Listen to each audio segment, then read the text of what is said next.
Bon, mes frères et sœurs, bien ou quoi? Ça va? Bon, petite story time où on parle du célèbre Dieu. Parce que des rappeurs, des acteurs, des gens connus. Mais les gens, ils veulent pas parler de Dieu, mes frères et sœurs. Et moi, il fut un temps où je parlais beaucoup de Dieu. Mais après, je me suis beaucoup perdu, hein. C'est un truc de ouf. Je continue à me perdre, là. Je me perds dans le monde de YouTube. Il y a un mec qui m'a laissé un commentaire, mes frères et sœurs. Ce commentaire-là, il m'a vraiment marqué. Il m'a dit quoi? Il m'a dit, il se reconnaîtra, je sais pas c'est qui, mais c'est un mec qui me clash sûrement. C'est un mec qui doit être fan d'un détracteur, d'un mec que je clash, des mecs que je clash. Donc il m'a dit quoi? Il m'a dit, tu t'es tellement perdu dans YouTube que quand tu défends quelqu'un, tu fais comme si c'était ton frère. Je vais te répondre à ta question, petit fou que tu es. Quand je prends les patins des gens, ça veut dire qu'il y a, il y a du love en Guada Zero. Ça veut dire que Guada Zero, il n'est pas que haine. Quand tu me dis ouais, tu défends les mecs, les rappeurs, ou tu défends telle ou telle personne, comme si c'était ton frère.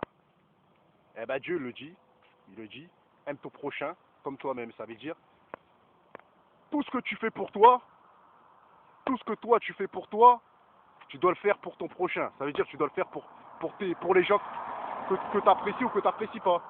Et Dieu, tu sais, il nous dit quoi? Je vais te répondre à ta question. Parce que là, c'est une story time, on parle de Dieu. Tu sais que Dieu nous demande quoi?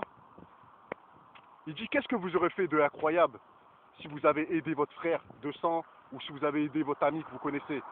Ce qui est incroyable pour Dieu, c'est de faire quelque chose de bien pour son ennemi. C'est de kiffer son ennemi et de répliquer par une bonne... Par exemple, ton ennemi, il a la haine contre toi, il va t'insulter sur YouTube, ou il va t'insulter dans la rue, ou il va dire des ragots sur toi. Et bien ton ennemi, si toi tu lui réponds en faisant quelque chose de bien, et bien pour Dieu, c'est magnifique, tu vois. Parce que Dieu, c'est le love, c'est l'amour. Le diable, c'est la haine. Et c'est la rage, tu vois ce que je veux dire ou quoi? C'est la haine et la rage. Donc moi, je vais pas vous mentir, là, cette vidéo, je la fais pour vous dire, rapprochez-vous de Dieu. Parce que dans le monde dans lequel l'on vit, la puissance du diable, elle est beaucoup plus visible dans ta vie et dans nos vies. Vous voyez ce que je veux dire? C'est-à-dire que moi, je vous dis la vérité, hein. Moi, j'ai pas encore vu la grâce du grand Dieu pour le moment. Je l'ai encore vu, je l'ai déjà vu, mais j'ai pas encore vraiment vu ce que je voulais voir. Vous voyez ce que je veux dire? J'ai vu quelque chose de ma vie. J'ai vu des choses que voilà que certains ne verront jamais. Je connais des choses, voilà, je connais un peu des, voilà, j'ai pu avoir la chance de pouvoir vivre des choses qui sont graves dans ma vie, voilà, qui sont des expériences de Dieu, et que je ne souhaite à personne, parce que si Dieu te fait montrer des choses, parfois c'est parce que voilà, il sait que tu es apte à cette expérience-là. Parce que tous les prophètes, ils ont vécu des choses que nous vivrons jamais. Vous voyez ce que je veux dire? Aujourd'hui, comme j'ai toujours dit, je vais vous parler du grand Salomon, vite fait. Suleiman pour les musulmans. Vous savez ce que Salomon il a demandé Vous savez ce que Salomon il a demandé à Dieu dans sa prière? Il lui a demandé, mes chers frères et sœurs, la sagesse. Vous voyez ce que je veux dire? Pourquoi? Parce que l'homme qui parle beaucoup comme moi, Guadazérois, eh ben, c'est un fou. On l'appelle le fou. Dans les livres saints, c'est un fou, en fait. Quand tu parles beaucoup, c'est que tu es fou. Il faut avoir la sagesse, il faut avoir le calme, la sérénité. Et ben, Salomon, Suleiman, pour les musulmans, il a demandé à Dieu la sagesse. Et Dieu, mes frères et sœurs, comme il a vu que voilà que la plupart de ses serviteurs et des prophètes lui demandaient la richesse, ou lui demandaient d'avoir des femmes, ou lui demandaient d'être riche, et tout ça et tout, en animaux, parce qu'à l'époque, ils vivaient grâce à des animaux, et ben Dieu lui a donné quoi, mes frères et sœurs? Il lui a donné la richesse, il lui a donné 1000 fois pire que ce qu'il lui a demandé. Il lui a juste demandé d'être calme, d'être sage, pour pouvoir réfléchir et tout ça. Pour pouvoir... Salomon, c'est ce qu'il a dit. Il a dit, je te demande la sagesse pour que je puisse réussir à bâtir des maisons pour toi. À l'époque, les maisons, en fait, c'était des synagogues, parce que voilà, les premiers prophètes, ils étaient juifs. Vous voyez ce que je veux dire? Donc voilà. Et ben Dieu lui a donné quoi? Il lui a donné plein de femmes, il lui a donné plein d'argent, on va pas dire d'argent, mais il lui a donné plein de troupeaux d'animaux, parce qu'à l'époque il vivait par rapport aux animaux. Et voilà, en fait Dieu, il a béni Salomon, parce que tout simplement, je vais vous dire pourquoi. Vous savez pourquoi? Parce que vous savez, le Daoud.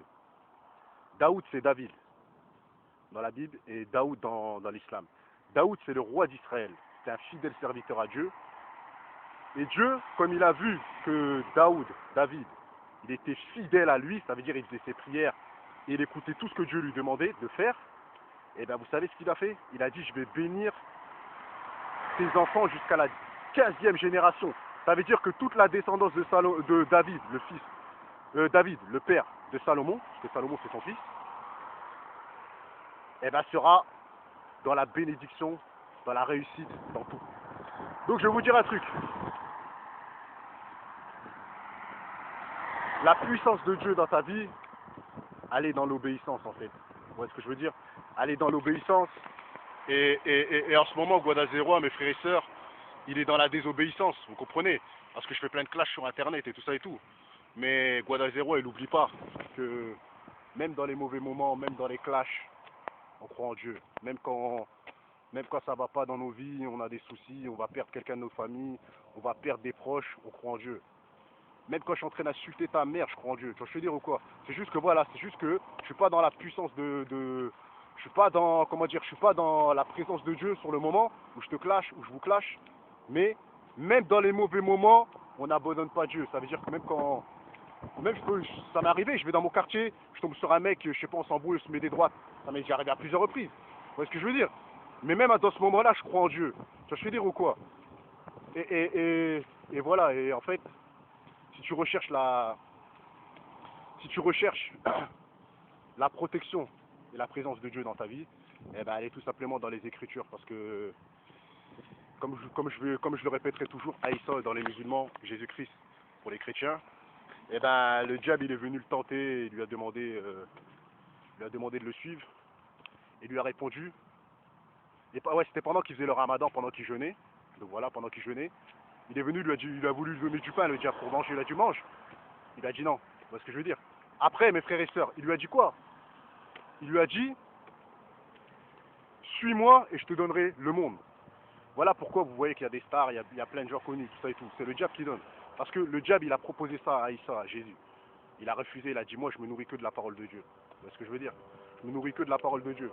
Ça veut dire que les mecs qui sont SDF et qui ont faim, s'ils vont chercher la vérité dans les livres saints, eh ben, ils auront plus faim.